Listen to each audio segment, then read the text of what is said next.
The next item of business is Labour Party debate on motion 19940 in the name of Monica Lennon on investing in Scotland.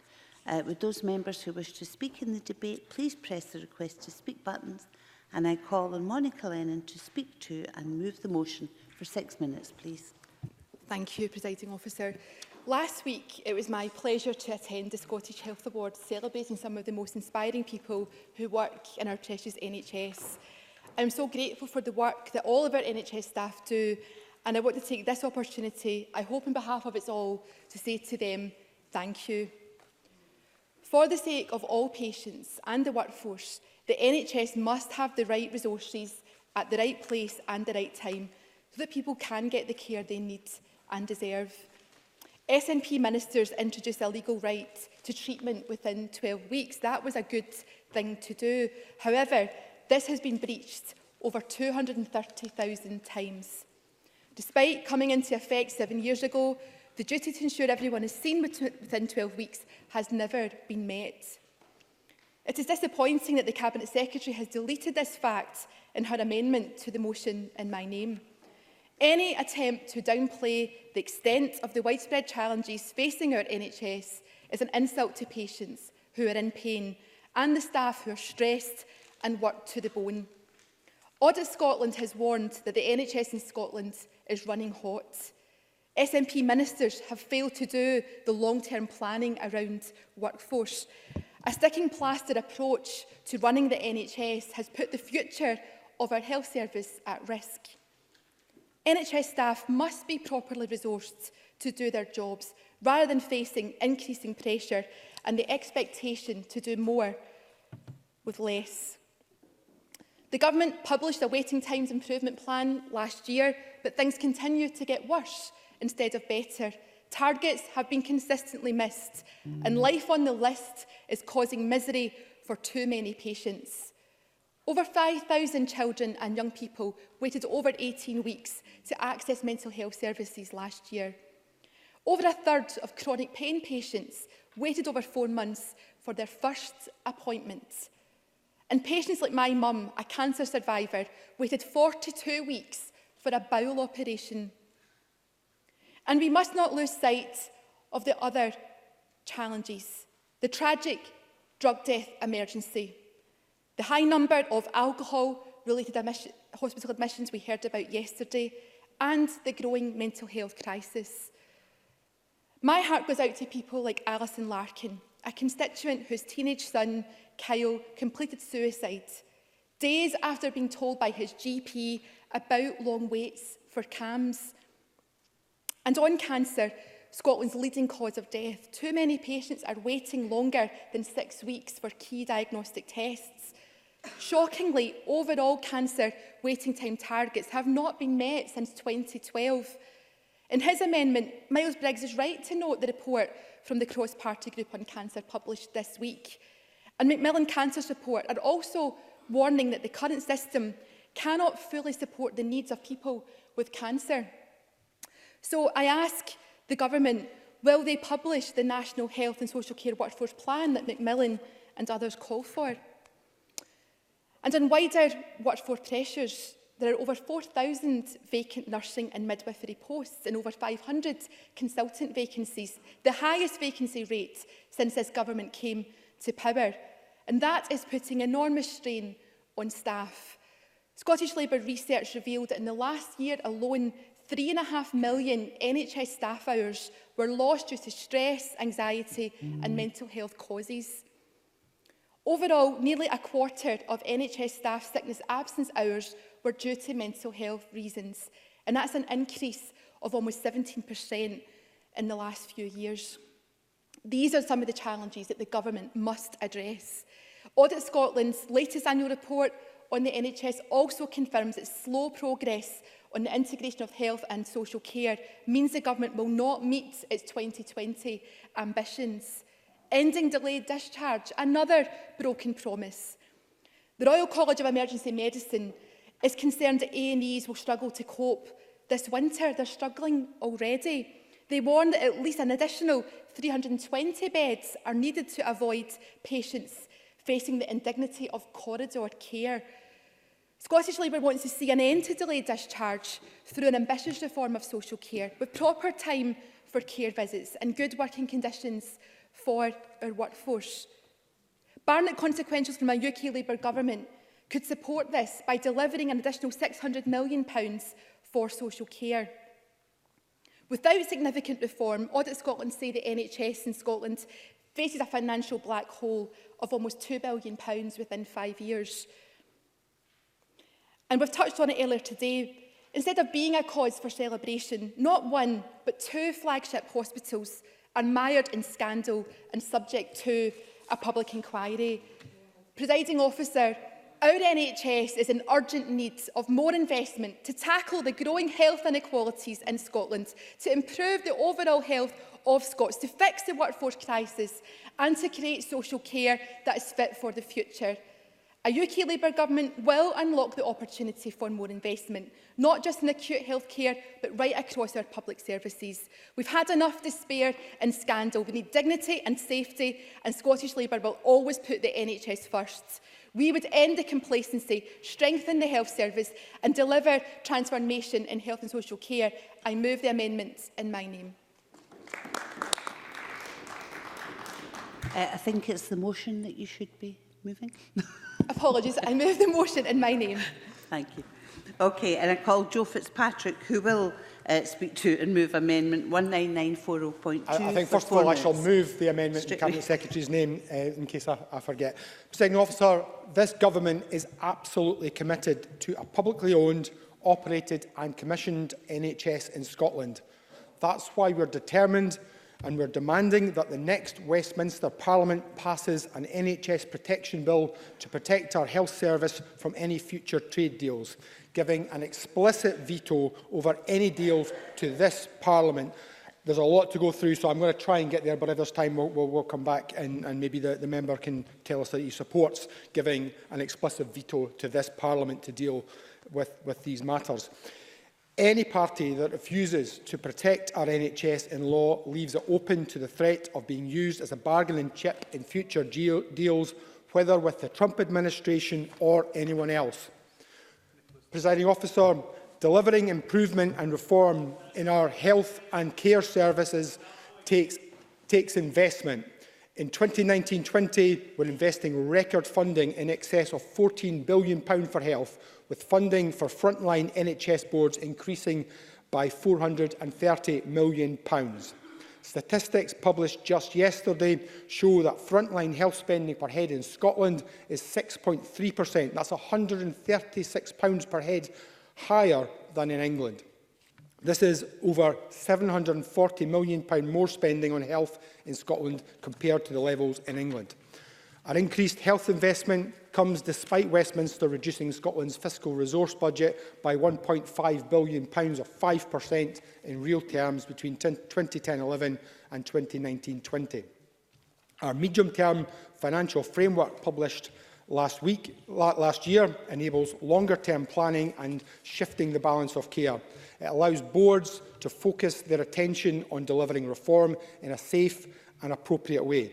And Audit Scotland recently recognised the framework is an important step towards supporting improvement to achieving financial sustainability of the NHS. Presiding Officer, we recognise there are still too many patients waiting too long for treatment. That's why the Cabinet Secretary launched our £850 million waiting times improvement plan last year. We're already seeing the first fruits of that plan. In the last 2 years, we've seen an overall reduction of those waiting longer than 12 weeks for an outpatient operation, down by 14%, with over 13,500 fewer patients waiting longer than 12 weeks. And in spite of what others in this chamber have said, our A&Es have been the best performing in the UK for more than 4 years. While this is welcome, we're determined to go further. To support this, we've published workforce plans covering NHS, primary care and social care. And our integrated national workforce plan will be the first of its kind in the UK when published in the very near future. This will build on the progress that's been made in training and recruitment in recent years. For example, compared to 2015, the number of doctors in training in 2019 is up 19%. The number of doctors appointed to GP training programmes is up 36%. The overall trainee doctors recruitment position is now at 92%, up from 86% last year, equivalent to 64 new posts. And I'm particularly pleased to note that we've 100% of radiology training posts filled in 2019. But hanging over all of this is Brexit. Brexit poses one of the greatest challenges to our health service. We believe that continued EU membership best protects Scotland's interests and those of the rest of the UK. We've worked tirelessly since the 2016 referendum to prevent EU exit and specifically to prevent a no-deal Brexit. Our NHS has benefited from staff from the EU and other countries. Their contribution is vital and we must protect their rights. The Cabinet Secretary has written to staff on 3 occasions, including earlier this month, to assure them that we value them and want them to stay. And I hope that the whole Chamber would back that sentiment. Presiding Officer, I would have hoped to have had more time to talk further about the importance of addressing health inequalities, supporting mental well-being and acting to prevent ill health. And I'm sure we will have opportunities in the future. But as the plenary has been split, time is far too short. So I'll close by observing that our NHS does face significant challenge, but to protect it long into the future, we must invest, reform and absolutely exempt it from any future trade deals. Thank you. Would all members please be assured that I will assure for fairness and time allocation. And I now call Miles Briggs for 4 minutes. Thank you, Presiding Officer. I move the amendment in my name. Families demanding answers to what happened to their children. Patients given blankets to keep warm in hospital. Cancer survival rates at risk due to staff shortages. Operating theatres closed and handed over to private operators. Cabinet Secretary, Ministers, this is on your watch. This is an opposition debate we're having to have about this yet again. And you have failed our health service. So all what we've just heard from the Minister, I think he should have actually summarised it in one word, and that's sorry, to patients across Scotland. Now, I welcome the opportunity the Labour Party has given us to actually talk about our health service, because we never get that from this government in their time. So I think the empty rhetoric we've heard on actually that needs to be put to one side. And I want to begin where Monica Lennon also started, in thanking our NHS staff in Scotland for all that they do. And in winter, that's often when the most pressures will be seen. We do owe them a huge debt of gratitude. And the Labour Party motion today rightly highlights that this government's 12-week treatment time guarantee, introduced by the First Minister when she was Health Secretary, has indeed never actually been met, not once, since it was introduced in 2011. Not so much a guarantee as a false hope for too many of our fellow Scots. And SNP ministers are further away from actually meeting this target than ever, with the last quarter statistics being the worst on record. Right across numerous health boards, this target is being missed, and it's a complete and ongoing failure of this government. The 18-week referral time has also been missed. Patients are waiting too long for crucial diagnostic tests, and over a fifth of patients are waiting too long for mental health services and treatments, with almost a third of vulnerable children now waiting too long for mental health services. In addition, this is an issue which has been flagged up this week as well by the Scottish Parliament's Cancer Cross-Party Group report. Almost a fifth of patients with urgent cancer referrals are waiting more than 2 months now for treatment. Furthermore, the SNP's A&E target has not been met for 2 years as well. The SNP's failure to plan for the future and put in place a long-term, comprehensive NHS workforce plan is directly leading to this situation of our health service not being able to meet the targets which ministers have set it. And sadly, it's not just on targets and NHS workforce that the SNP are failing, but on physical infrastructure and new hospital projects. The deaths of children at Queen Elizabeth Hospital in Glasgow have been utterly heartbreaking for families and all involved, and these families quite rightly demand and deserve the truth. The Scottish Government must ensure parents get these answers they need, and that the transparency is both at the heart of what the Cabinet Secretary and Health Board take forward, but actually that parents and families are at the heart of that as well. Here in my own region in Lothian, The new Royal Hospital for Sick Children fiasco sums up everything that is wrong with this government's oversight of these vital NHS projects and infrastructure, which we all want to see, we all want to invest in, but which has been failed on your watch, ministers. The new hospital, due to be opened years ago, lies empty, yet NHS Lothian are paying £1.4 million per month to a developer for a facility that we cannot use and is not open to Lothian families. I don't believe SNP ministers realise, actually, just how angry Lothian voters are on this. Families who are being failed by this government due to the mismanagement of our health service. And I can tell ministers that families in West Lothian are also extremely angry with and unhappy at the ongoing inability to reopen a children's ward at St John's Hospital on a full-time basis. Promises made to them by the Cabinet Secretary broken as well.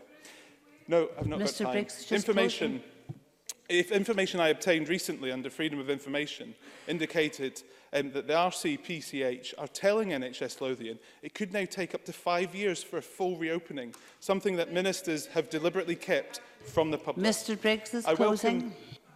I welcome the UK Government's recent announcement of an extra funding for general practice. That will see an extra £200 million for Scotland in Barnet consequentials. And it comes on top of more than £2 billion in actual Barnet consequentials our health service has received since 2010. Scottish Conservatives have consistently campaigned to save our surgeries and to see the family doctor put back at the heart of our Scottish NHS.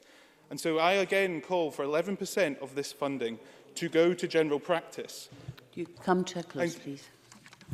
In closing, Deputy Presiding Officer, I move the amendment in my name as stated and emphasise we need to see a long-term strategic plan for our NHS, not least in workforce planning, but in actually taking forward these serious problems. Our Scottish NHS is crying out for real leadership. All it's getting from SNP ministers is crisis management.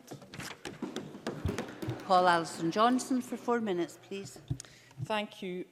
I too wish to thank all who work in the NHS, and it's important that we express our thanks to those who work in social care. They're so often underpaid and underappreciated.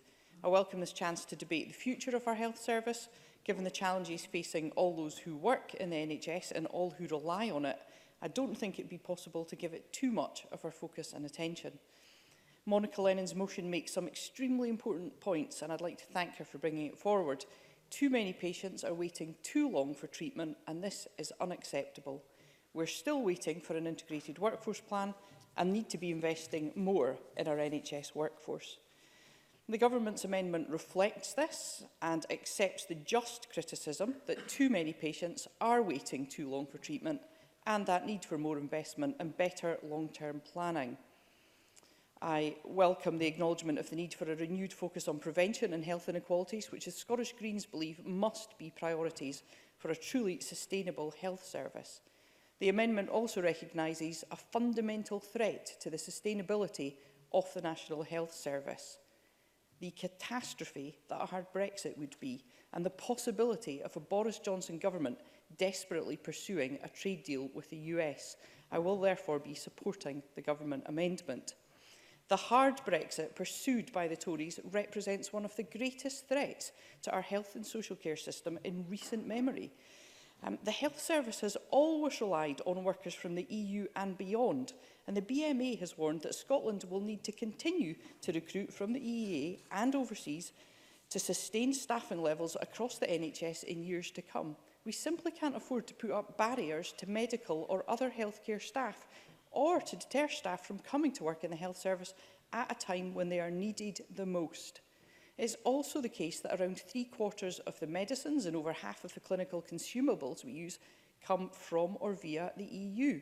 The Royal Pharmaceutical Society has explicitly said that health organisations are unable to guarantee patients that their health and care won't be negatively impacted by the UK's exit from the EU.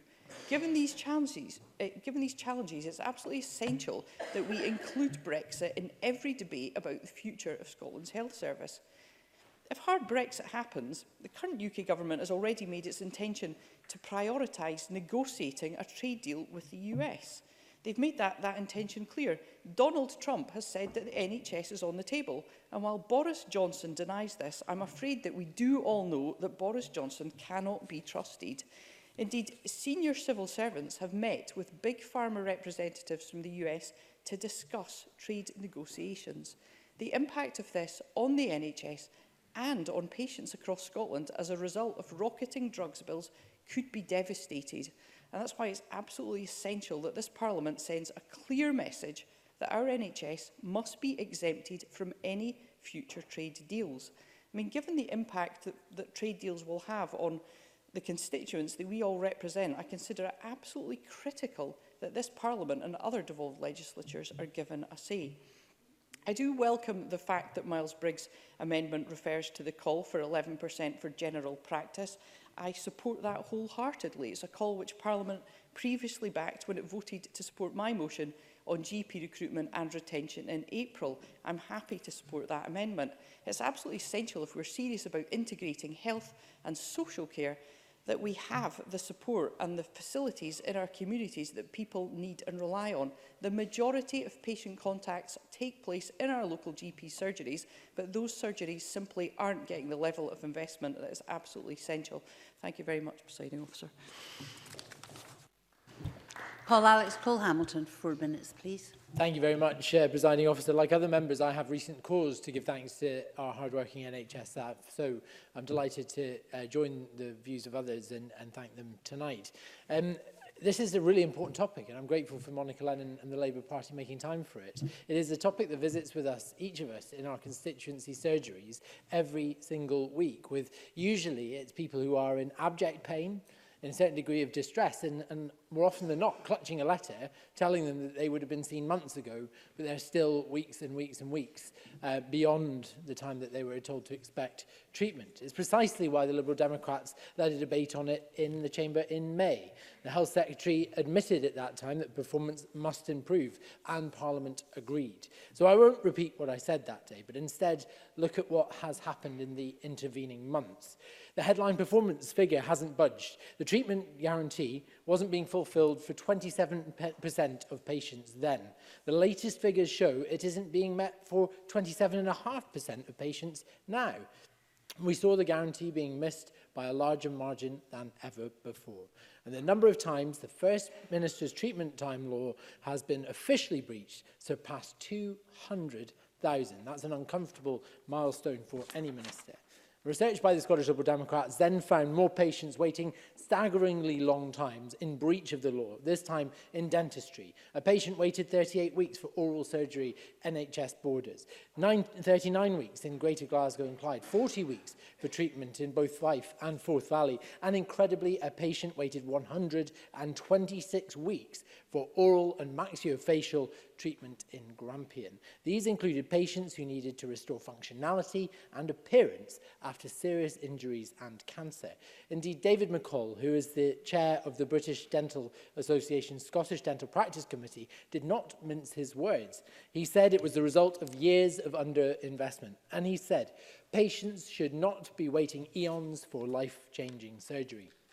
We've heard how ministers have set out a plan to stop breaking their own law by 2021. That's a full decade after it was passed on the signature of Nicola Sturgeon. But my confidence in the government achieving even that has faded, because now, a full year into the new Waiting Times Improvement Plan, we have seen many measures take a turn for the worse. The recovery plan has not had the desired effect in year one, and that calls into serious question where we will be at the ends of year 2 and year 3. That recovery plan hinges on there being enough staff, and that is what the integrated workforce plan was always meant to secure. Overstretched staff are promised that they would see it a year ago. Their goodwill has been relied upon for much too long, and that is running out. But December became January. January became February, and then February became this year. This year has now become the very near future. We are now at the end of November, and it is still nowhere to be seen. This delay and deflection will hinder progress towards meeting that guarantee in 2021. More immediately, Presiding Officer, it means that staff won't get the respite that they need. And it means more long waits for treatment, and with those more pain, disruption, and indeed anxiety. Turning finally to the amendments, Miles Briggs makes some important points, and I'll be glad to once again support the call for more investment in primary care. And I agree with the Cabinet Secretary that our NHS must not be a bargaining chip in future trade deals. Liberal Democrats believe the best way to keep the NHS out of the grubby hands of Donald Trump and build a brighter future is to stop Brexit entirely. However, the Scottish Amendment as a whole is complacent, and I stand by Monica Lennon's motion, which makes the same points the Liberal Democrats did in May. The Scottish Government is breaching the law on an unprecedented scale, and as a first step towards fixing this, we urgently need to see that workforce plan. Thank you. Now move to the open debate, and it's speeches of 4 minutes, please. Mary Fee to be followed by James Dornan. Thank you, Presiding Officer. The National Health Service is our most beloved and essential public service. It looks after us regardless of race, gender, social status or wealth. And in the last 71 years since its creation, it's faced an array of challenges and obstacles, yet it strives to care for and treat all of us. And I have a lot to personally thank our NHS for, and I will never apologise for standing up for it and for people like me who rely on that care and support on a daily basis. Investing in healthcare is one of the most important functions of government, no matter the party in control. Investing in healthcare is crucial to the nation as a whole. However, it is also crucial to the NHS staff, who work with tireless dedication in often the most difficult and challenging circumstances. And that's why we've lodged this motion for debate today, to highlight that investing in the NHS is investing in both patients and staff. And Presiding Officer, today is Transgender Day of Remembrance. And this is a day to honour, to commemorate and to memorialise trans people who have died as a result of transphobia. And on this day, and during this debate, it would be remiss of me not to highlight some of the health inequalities of transgender people. Statistics show that 25% of trans people have been subjected to domestic abuse, that 30% of trans people have attempted suicide, and that worldwide 331 transgender and gender diverse people have been killed in the last year. And as a trans ally, I will always work to tackle health inequalities that this much maligned and denigrated community face every single day. Investing in our NHS can better support transgender people, especially when investing in mental health services and supporting the many fantastic third sector and charity organisations that support transgender and gender diverse people. And Presiding Officer, as a representative of West Scotland, I see all too often the causes of health inequalities. And at the heart of these causes is poverty. Men in West Scotland have one of the lowest rates of life expectancy in Europe. The differences between life expectancy of men living in neighbouring West Dunbartonshire and East Dunbartonshire is around 5 years. Ending austerity would go a long way to end this shocking statistic. And by investing in public services such as the NHS and investing to better support our communities, we can tackle these health inequalities for men in West Scotland and across Scotland.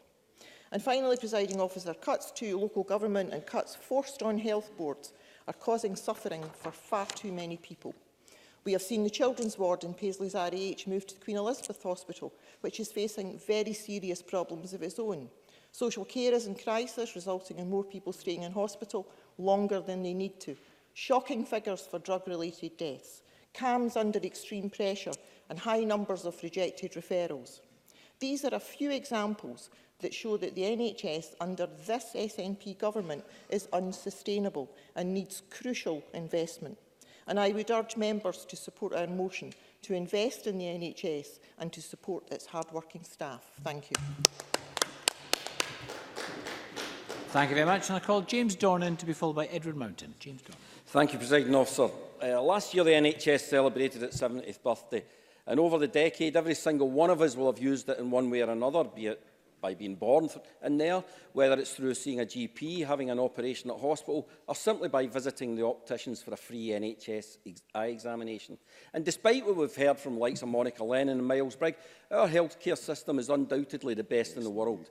And it's the best primarily because of the incredible people who work in it. This period of year is often very difficult for the staff, so I would like to put on record my appreciation for the work they do, often in very challenging circumstances. And unlike our opponents, I'm not then going to go on and criticise what's been happening in the hospitals. Despite these pressures, it's down to them that, according to the recent Audit Scotland report, the NHS is seeing and treating more patients than ever before. We all rely on our NHS, and that's why we in the SNP want to make sure it's fit for the future. Presiding Officer, since the NHS creation in 1948, has seen many changes, but probably none more so than with the transformational integration of our health and social care sectors. This is the biggest reform we've seen over that period, and it's changing the way key services are being delivered and delivered for the better. It's this necessary reform and investment which will ensure our NHS is fit for the changing needs of a 21st century Scotland. However, of course, there are aspects of our health service which aren't performing to the standards expected of it. I have a constituent whose daughter is facing an excessive and unacceptable wait for paediatric ENT at the Royal Hospital for Children in Glasgow. My local health board admit that my constituent and her daughter's wait is too long, and the Scottish Government also accepts such waits are unacceptable. But that is why we're taking vital steps to address waiting times through the Waiting Times Improvement Plan, backed by more than £850 million of funding. Presiding Officer, I hope to be standing here one day listening to one of the opposition parties being honest with the public about their plans or lack of plans to help with the running of our NHS. Unfortunately, today is not that day. As I said earlier, I do accept that we must do more. However, neither Labour nor the Tories have ever come up with the plans or the answers.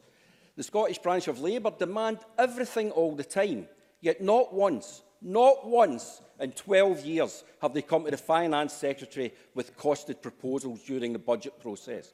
On the other hand, under the SNP, health spending is at a record high. Over this Scottish Parliament term, we've committed to increasing the NHS revenue budget by £500 million, higher than inflation. Under the SNP, NHS staffing is at a record high. Under the SNP, Scotland has the highest number of GPs per head of population in the UK, and we've increased staffing levels in the NHS by 10%. Under the SNP, 86% of NHS Scotland's patients rate their care and treatment positively, a record high since 2014. And under the SNP, Scotland's hospital A&E performances have been the best in the UK for over 4.5 years. Although, Presiding Officer, to be fair, and you know that's my way, I must say Labour at a UK-wide level have come up with a couple of positive plans to improve the health service. In England, free prescriptions, already introduced by the SNP, by the way, free personal care for the elderly, also introduced by the SNP, and now extended to anyone who needs it. Sorry, my apologies. Sit down, Alec, I don't want to give you a heart attack. Extended by the SNP to anyone who needs it, regardless of their age, condition, capital or income. Presiding Officer, opposition parties need to be honest with the public and remind them of the fact we can make mistakes, you just do this dishonesty, that under Tory tax giveaways, the Scottish Government's budget would be reduced by £650 million in 2019-20. And if Labour had been elected in 2016, and if they had implemented their manifesto, in this financial year, our NHS would be £758 million worse off than it is now. £758 million worth off. Clearly, this could only mean cuts to our health service. Would they slash the number of nurses by up to 19,000? Or would they scrap the waiting time improvement funding, which means people like my young constituent on the paediatric ENT waiting list would be waiting much longer? Presiding Officer, Scotland is not immune to the challenges to our NHS, but it's only the SNP Scottish Government that has a credible plan to improve it. As the opposition play cheap and sometimes nasty politics with the NHS, we will continue making the necessary reforms and investment to improve the NHS for all our patients. Thank you very much, Mr Dornan. I call Edward Mountain to be followed by John Mason. Thank you, Presiding Officer. And now back to the real world. I'd like to thank the Labour Party for bringing this debate today. It was only last week that I stood up in this chamber and raised the issue with the Scottish Government's poor performance of healthcare in the Highlands. It's little surprise to me today that I'm back to do the same thing again. Last week, I raised the issue of long waiting times in NHS Highland with the First Minister, when it was revealed that some patients are waiting 78 weeks for orthopaedic treatment. That 78 weeks is simply unacceptable. It means that some patients are suffering in excruciating pain and putting their lives on hold for a very long time. But that's not an isolated incident. It's just the tip of an iceberg. The Auditor-General pointed out that only 54% of patients in the Highlands are getting operations within the 12-week treatment time guarantee. And when I challenged the First Minister on what her government were doing to resolve this, her answers will have brought little comfort to those waiting in the Highlands for treatment. Now, I do welcome the £850 million to cut waiting times, but the First Minister failed to mention that only £7 million of that have been spent in the Highlands so far. That gives me the distinct impression that the Highlands are being ignored by this government again. And I agree with what's been said. We do owe a huge debt of gratitude to our hard-working doctors and nurses, but I believe this government is letting them down. Right now, NHS Highland and many other health boards across Scotland are overstretched and understaffed. Health staff are under more and more pressure to deliver on waiting times, and they feel the burden of responsibility. And in the Highlands, they've also felt the huge burden of bullying that has been going on in that service. They should not be in that position. And I believe that blame lies with this government, a government which must improve recruitment levels to reach a point where staff have a realistic chance of reaching the waiting time targets we all aspire them to do. Now, I regularly speak with consultants who are based in the Highlands. They tell me that Highlanders are very resilient, but sometimes this very strength can become the weakness because people do not decide not to make a fuss about their ill health soon enough. The result is that GPs and consultants in the Highlands are alerted to health problems much, much later than they should be, and the symptoms are often more advanced when they are diagnosed. That is why, Presiding Officer, the issue of waiting times is so critical in the Highlands. Presiding Officer, I know time is short, but I want to close by saying across Scotland, the shortcomings in our NHS emanate, I believe, from the top, from this government. It is why I despair at the thought of NHS Highland being escalated to level 5 and the Scottish Government centralising control of what should be local healthcare with local decisions being made. This government does not have a good record that inspires confidence. They have let down the workforce by poor workforce planning, and they have let down the workforce by not ensuring that the place they work in is a place that we all should be proud of. That is a decade, in my mind, of failure, which has caused waiting times to grow longer and longer, and for our pressures on our hospitals to grow bigger and bigger. Something must change, and that change must start at the top. And I do totally support Monica Lennon's motion today. Thank you, Presiding Officer. Thank you very much. And I call John Mason to be followed by Neil Findlay. Thank you very much, Presiding Officer, and I'm very pleased to speak in today's debate. And firstly, I think we should recognise what a world-class health service we actually have. People want to work in it, and people want to be treated by it. It is the envy of most other countries and compares very favourably with neighbouring countries like England. For example, A&E patients being seen within 4 hours are some 7% ahead of England. Cancer patients treated within 62 days of referral, also some 7% ahead of England. That is not to say there is not room for improvement, but we should be proud when we are doing things well. No, there's no time for interventions, I'm afraid. Now, Labour's motion mentions investment a couple of times. A lack of adequate investment, they say, and the future sustainability of the NHS is reliant on more investment. Now, I assume these references mean financial investment. Firstly, the NHS has had better than real terms increases since 2016, and so has been better protected than other sectors.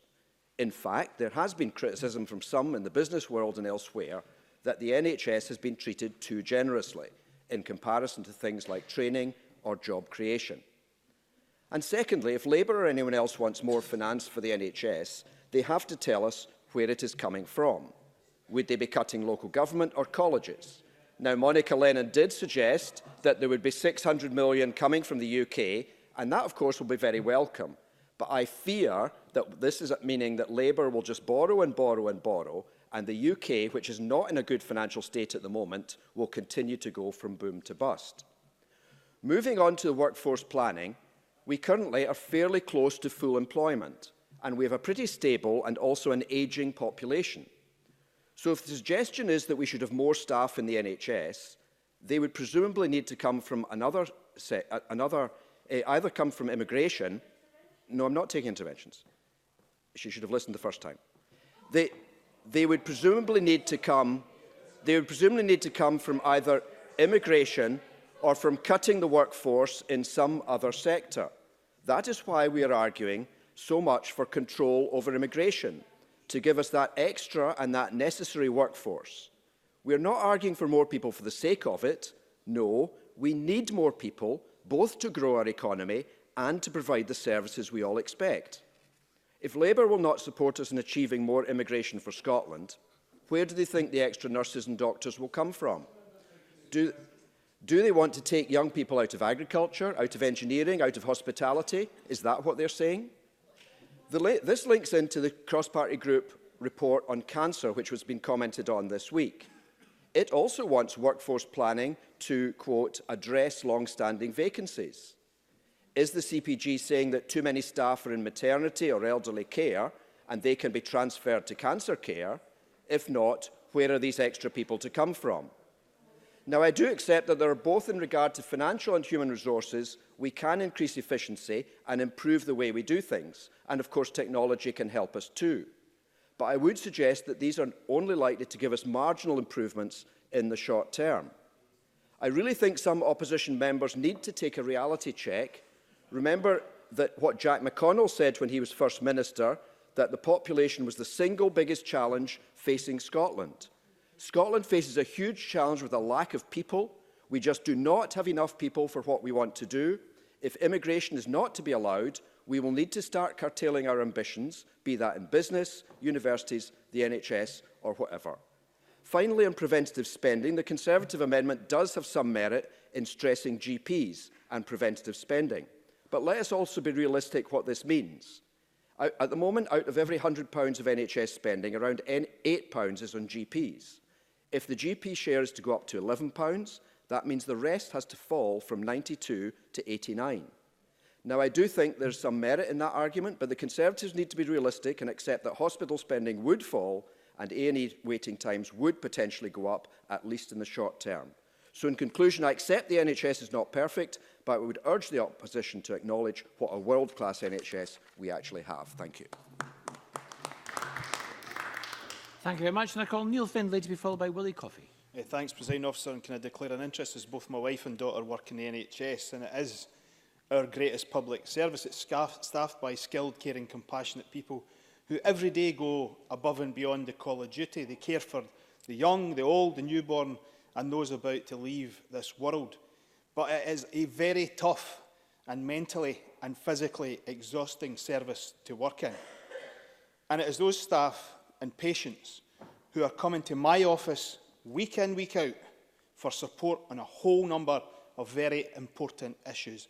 And I bet they're coming to almost every other member of this Parliament's office seeking help on a whole number of issues. And it means nothing to them what might be happening in England, or Wales, or Northern Ireland, or Timbuktu for that matter. It's what is happening to them, their families, their colleagues here that matters. Because if you can't get an appointment for a doctor in Livingston, it doesn't make your illness any better to know that your brother or sister in Birmingham can't get one either. If you're rushed off your feet, walking 11 miles a day on a ward in Edinburgh, it doesn't make it any better that so is a nurse in London, Belfast or Cardiff. So what people want is action on a whole number of fronts that I will set out. All of these are issues I have been approached about in recent weeks and months by constituents. None are made up, they're all real and very genuine cases.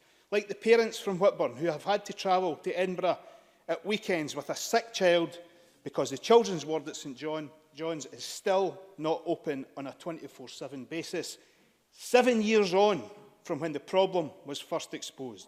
The patients from Stonyburn, who no longer have a GP service in their village for the first time since the creation of the NHS. The orthopaedics patients from Blackburn, who've been told their waiting times is 54 weeks for a procedure. The mental health patients from East Calder waiting 10 months for a first consultation to see a psychologist. 10 months is no good if you're in mental health crisis today.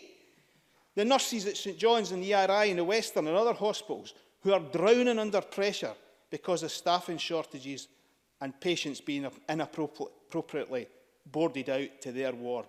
The elderly patients from across the Lothians stuck in hospital and can't get out because there's no care home placed for them or there's no care at home for them.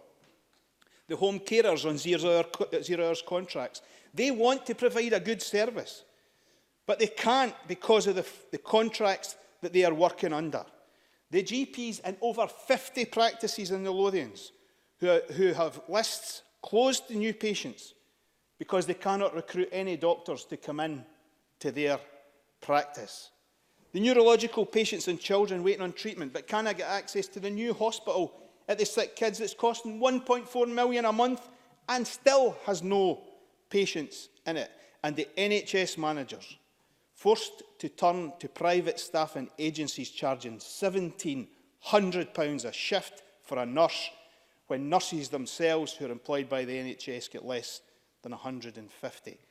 And the hundreds and hundreds of staff at St John's who have no credible public transport option to get to work, but who have had staff parking passes removed, resulting in tensions between the staff and the hospital and the communities surrounding it.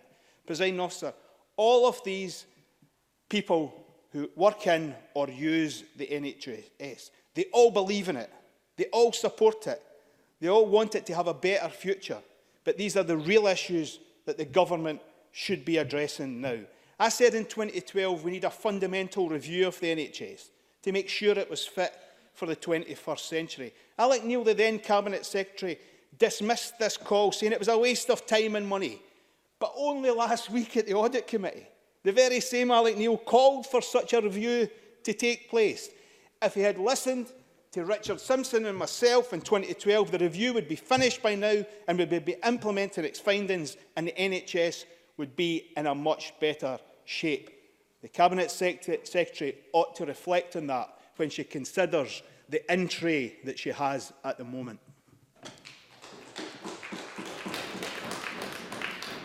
And I call on Willie Coffey before we move to closing speeches. Willie Coffey. Thanks very much, Presiding Officer. If there's one message that should come out of this short debate, it must surely be that money isn't the real issue. We're seeing real terms increases being spent in the NHS year on year, now accounting for over 40% of the whole Scottish budget. We have more staff, more nurses, more midwives, more GPs per head in Scotland than anywhere else in the UK, better pay and the highest public satisfaction ratings too. So what are the real issues that face us? It's a combination of a number of factors. We're making progress against the big three: heart disease, strokes and cancers. So people are living longer, but the numbers of people presenting with respiratory issues and diabetes continues to climb, and the numbers presenting with multiple conditions later in life is on the up, and demand just keeps growing. Our previous Auditor General, Bob Black, told the Audit Committee in one of his last contributions in 2011 that we faced this challenge and it was significant. But he also said that the NHS can't solve it alone, that we would need help from our partners in local government to bring about the kind of service redesign that would be required to cope with these demands. And so that's where we are now in 2019, working to reshape the NHS so that it can continue to deliver a quality service to the people of Scotland free at the point of need. No one said it would be quick or easy, but the transformation process is underway. The integration of health and social care is probably the greatest challenge of all, but is one that offers the kind of scale of transformational change that we need to see, where we rely heavily on our local authority partners, as the previous and current Auditor General reminds us. More than half of our adult social care budget now sits with our integrated joint boards. And the shift of resources to community-based services is what people wanted to see and what will hopefully deliver the kind of changes that need to take place. The Auditor-General in our latest Section 23 report told us that the ambulance service is helping to reduce the demand for GP appointments, where paramedics are trained to assess and treat numbers of patients who then don't need a GP visit. And patient feedback has been really positive in that. Pharmacy First is also making an impact, and we know that in Forth Valley, people can access their local community pharmacies for certain conditions that don't need a GP visit. Many of these stay open in the evenings and at weekends, which makes it an even more valuable service. There, we saw 83% of consultations being successfully carried out by the pharmacists, and only 10% having to go to the GP. The remaining 7% required advice only. NHS 24's triaging of people who are looking for urgent appointments with GPs also has really high levels of patient satisfaction, and it's clear that it's directing people to better and more appropriate services, easing demand on other parts of the service. So there are plenty of good examples all over Scotland, but the pace of change certainly needs to pick up, and that was reflected by the Auditor-General. The cost pressures facing boards is also clear, and health boards, including Ayrshire and Arran, have identified and are beginning to make significant recurring savings that will help us in the future. The move to the 3-year financial planning model as well as assistance with brokerage payments, are all helping the boards to plan and manage their finances during this period of transformational change. And the amounts that the NHS is spending on drugs, I think £1.8 billion, I think it was, it also seems to have stabilised last year too. We can't, however, ignore or dismiss factors out with our control. For example, the impact that Brexit may have on the NHS workforce and the potential for reduced access to medicines for certain patient groups has to be a real cause for concern for everybody in the Chamber. Presiding Officer, in conclusion in this short debate, the Auditor-General in our most recent report to committee said, despite the growing demand from population changes and increasing costs of delivering healthcare in Scotland, patient safety and experience of hospital care continues to improve. These are examples of new and innovative ways of delivering healthcare and managing costs. But we all know there's a long way to go, Presiding Officer, to continue to deliver the kind of quality healthcare service to so many people in Scotland. And I know that the Government and our Health Secretary are committed to doing just that. Thank you. Thank you very much. We now move to closing speeches. I call on Brian Whittle to close for the Conservative Party.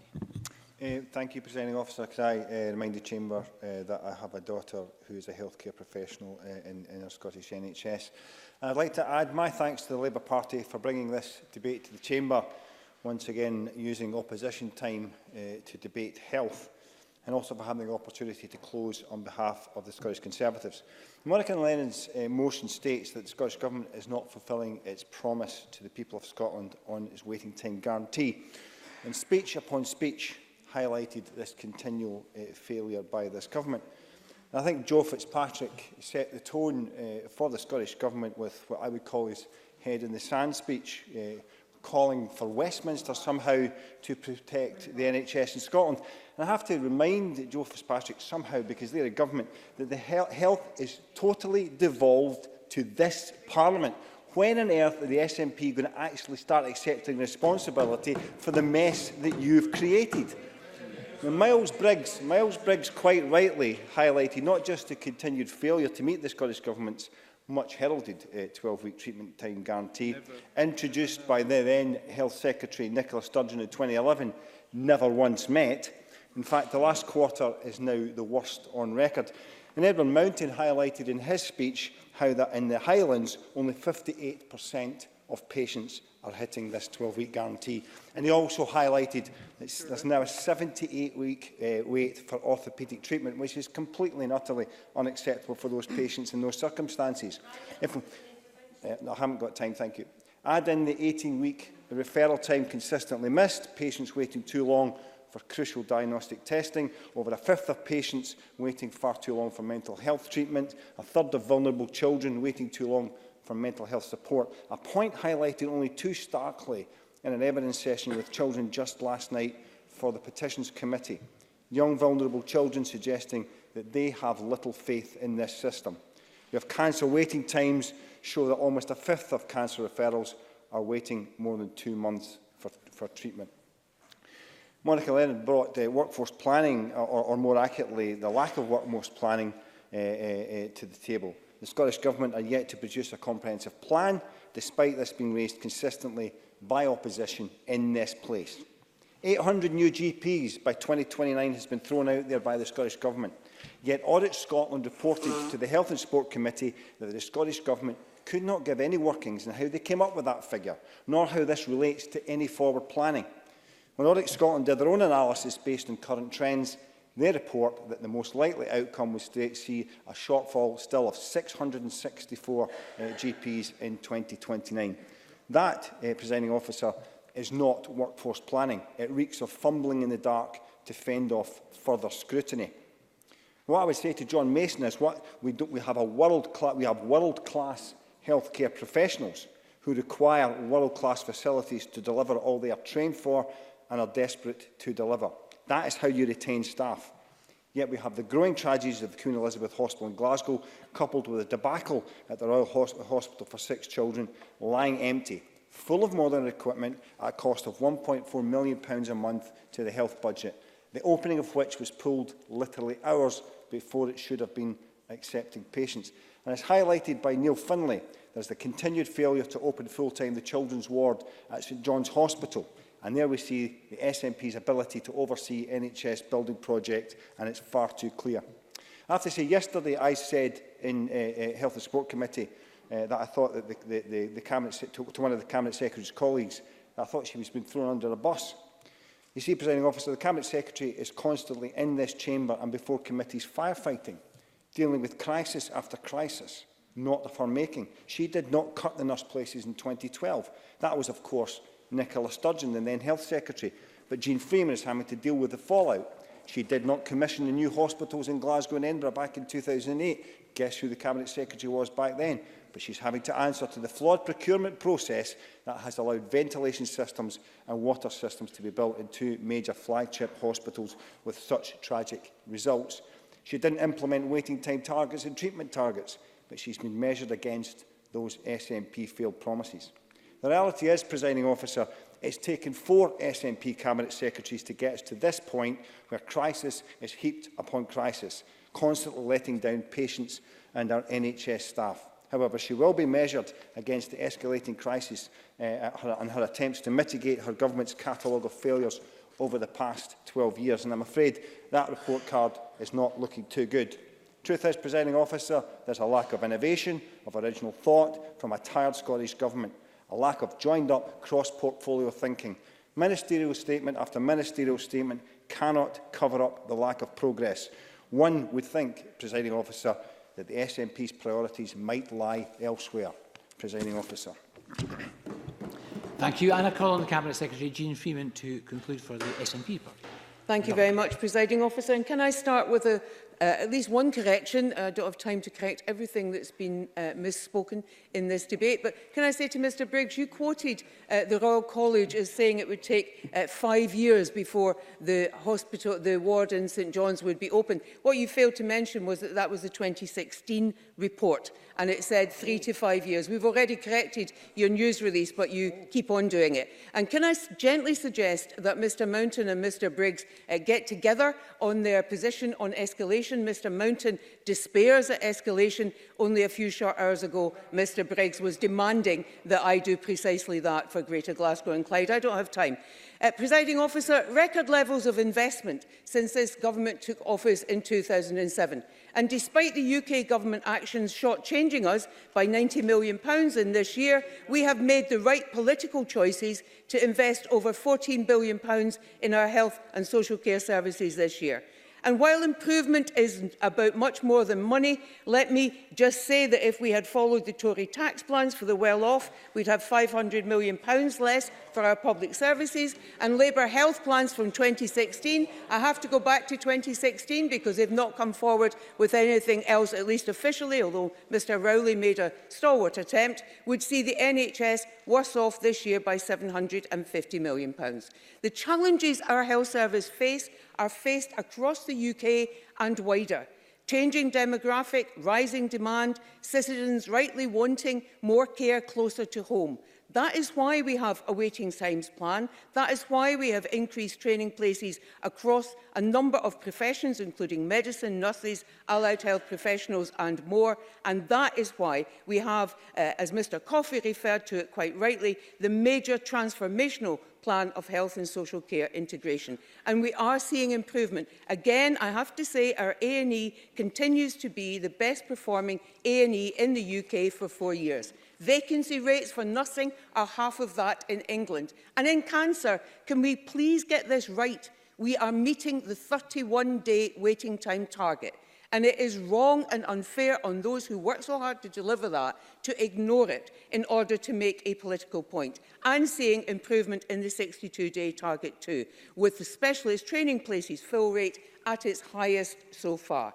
All of this matters because all of those numbers reflect the hard work of our staff. So if we really want to thank them, let's paint a fair picture of what they are achieving. The Conservative amendment wants 11% investment in general practice services. We call that primary care, and in those terms, we agree with that.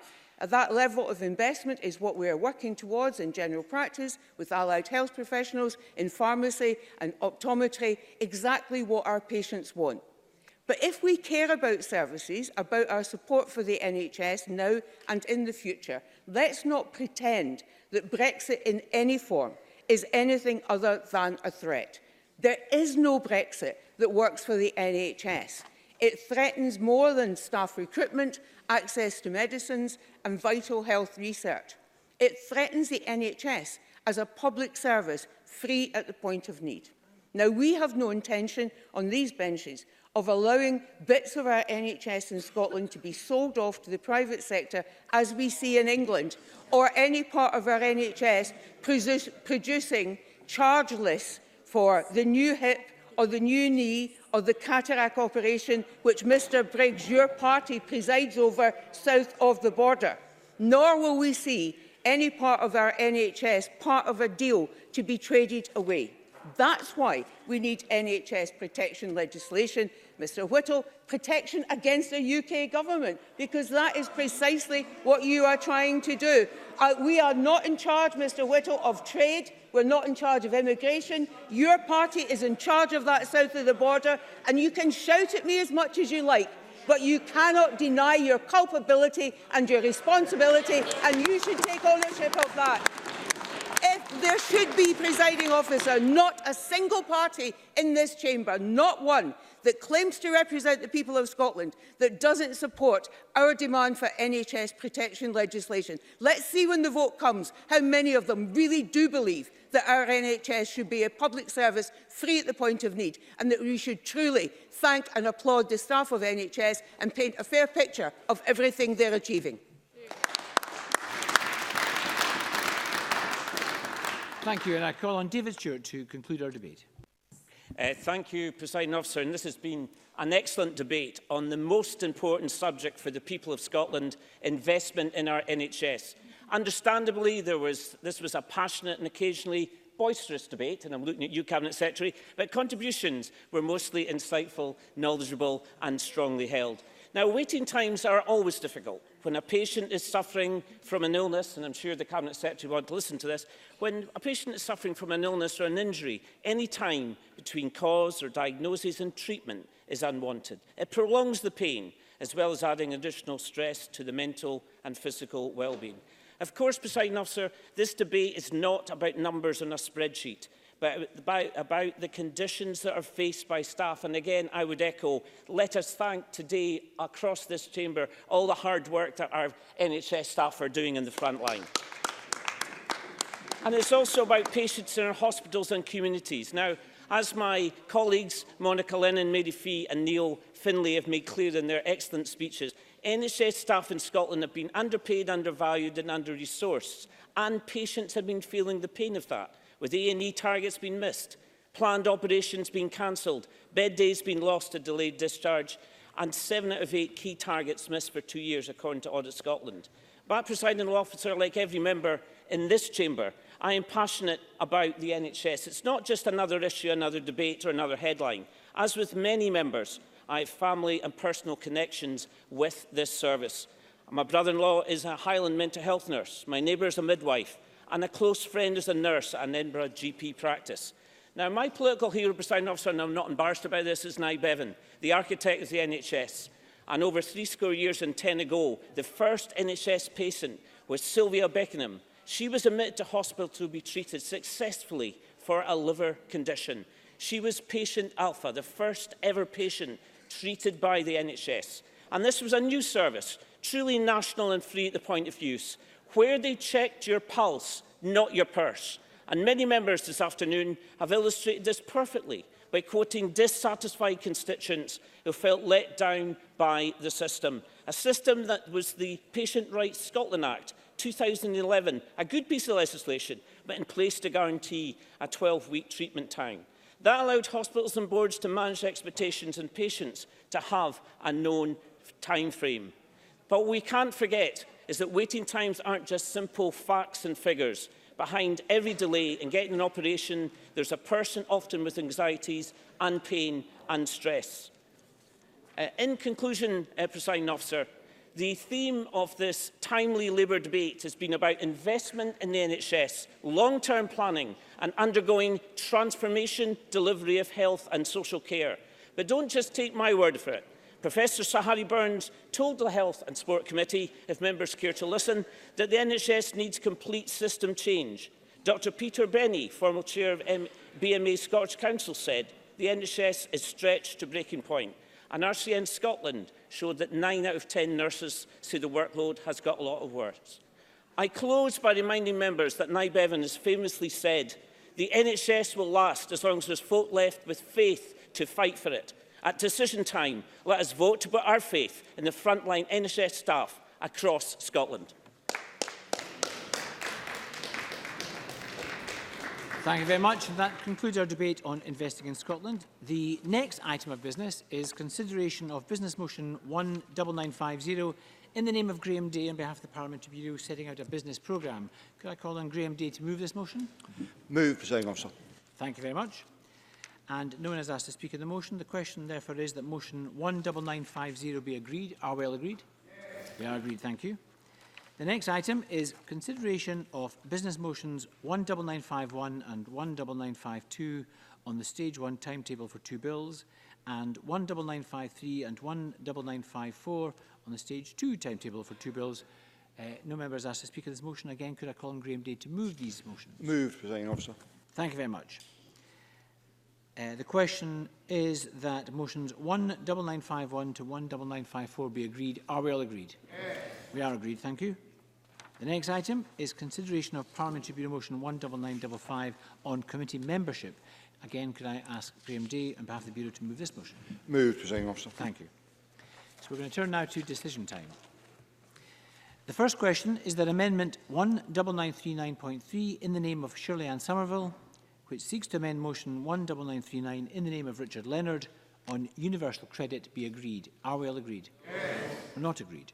We'll move to a division. Members may vote now.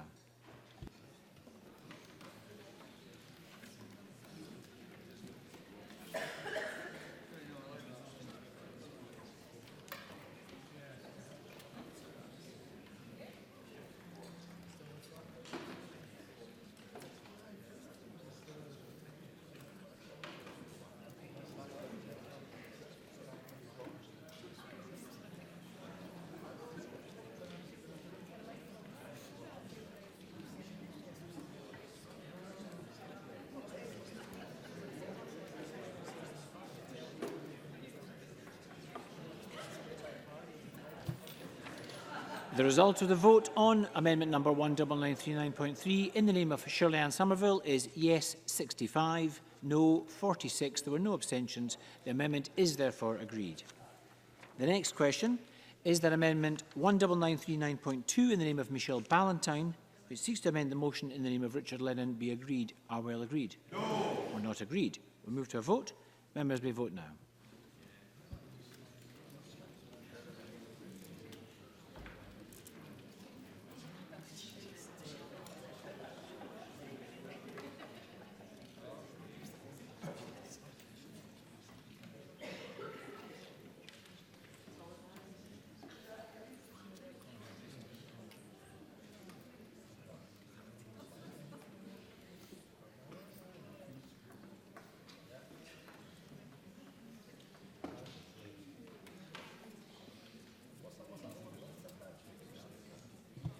The result of the vote on amendment number 19939.2 in the name of Michelle Ballantyne is yes 24, no 87. There were no abstentions. The amendment is therefore not agreed.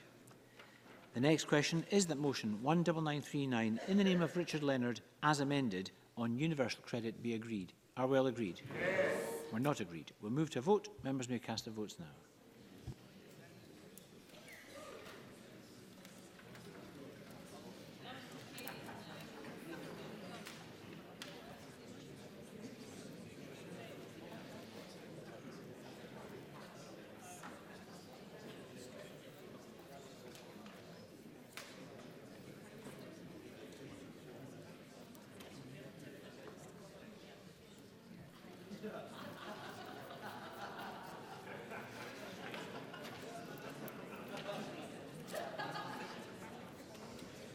The result of the vote on motion 19939 in the name of Richard Leonard as amended is yes 65, no 46. There were no abstentions. The motion as amended is therefore agreed. The next question is that amendment 19940.2 in the name of Jean Freeman, which seeks to amend motion 19940 in the name of Monica Lennon on investing in Scotland be agreed. Are we agreed? Yes. We're not agreed. We'll move to a vote and members may cast their votes now.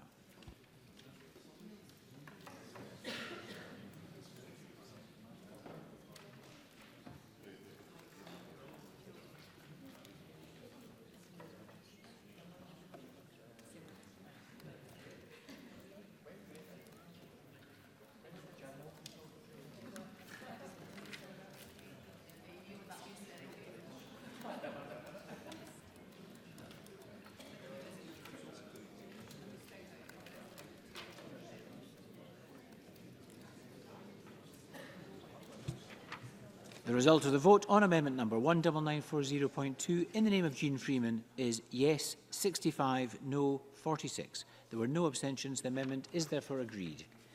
The next question is that amendment 19940.1 in the name of Miles Briggs, which seeks to amend the motion in the name of Monica Lennon, be agreed. Are we agreed? No. We're not agreed. We'll move to a division. Members may vote now.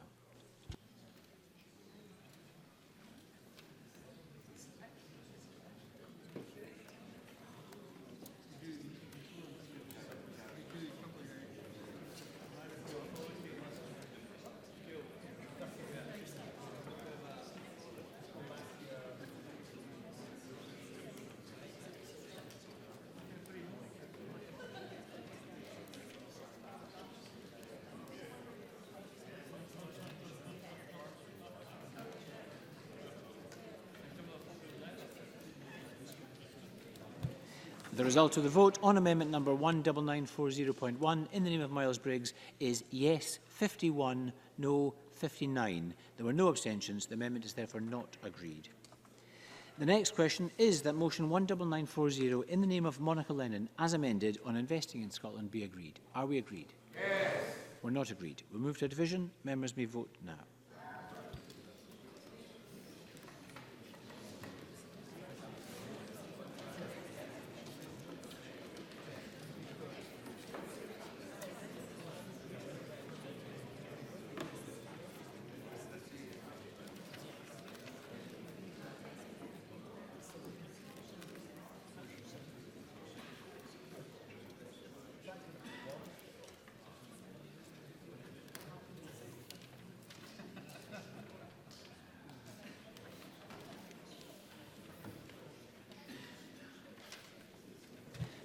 The result of the vote on motion 19940 in the name of Monica Lennon as amended is yes 69, no 41. There were no abstentions. The motion as amended is therefore agreed.